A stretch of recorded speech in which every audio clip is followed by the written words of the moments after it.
Joining us now from the CAR is Barbara Manzi. She is the Senior Humanitarian Affairs Officer for the UN's Office for the Coordination of Humanitarian Affairs, and she's in the capital, Bangui. Thank you very much for joining us on the show. Now, we know you've just returned from the north near the Chadian border. Just give us an idea of what the refugee situation is like there.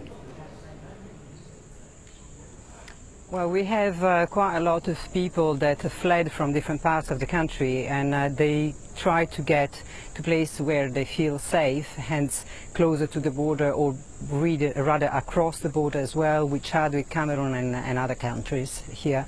And the situation over there is of people that are desperate, that are fleeing the violence, are traumatized, and they do need desperately help from everybody.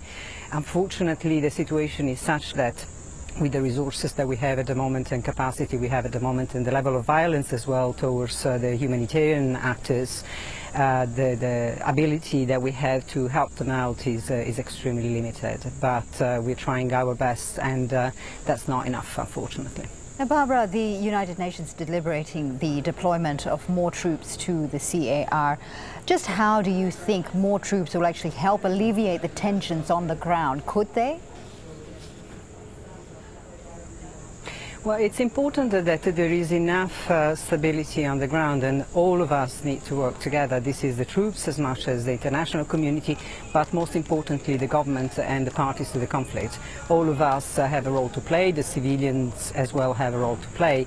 There is a lot of young people that are joining the different groups, and that's also a sign of desperation in a way. And this bears, unfortunately, causes more violence and more humanitarian suffering and more humanitarian needs. This is something that definitely we all need to work together. More troops deployed, yes, can lower some of the tensions, but no one can be everywhere, and the resources that we have at the moment are just insufficient for that. Right. And it's insufficient as well, the amount of aid that is going out there.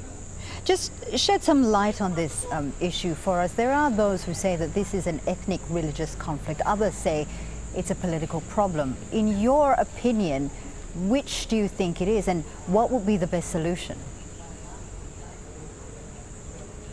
Well, the best solution definitely is a reconciliation and engagement with all the parties to the conflict. Whether this can be defined one way or another, that's not the point. The point is that there are people that are suffering, and the violence must stop, and must stop now. And all the parties have a role to play in this sense, whichever authorities, whichever line of command they have. Barbara, I want to go back to the situation near Chad, there, the border, and you were talking about the refugees that are there, that are not getting the aid that they need. What is their priority? What, if you had to prioritize their needs, what would it be? Well, it's a priority across the board, and I think that security is the first priority, because if security improves, then the people will go back.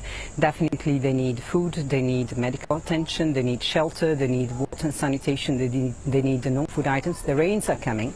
We have a month and a half before the roads, very bad shape, impossible. Hence there is a need really to operate, provide assistance.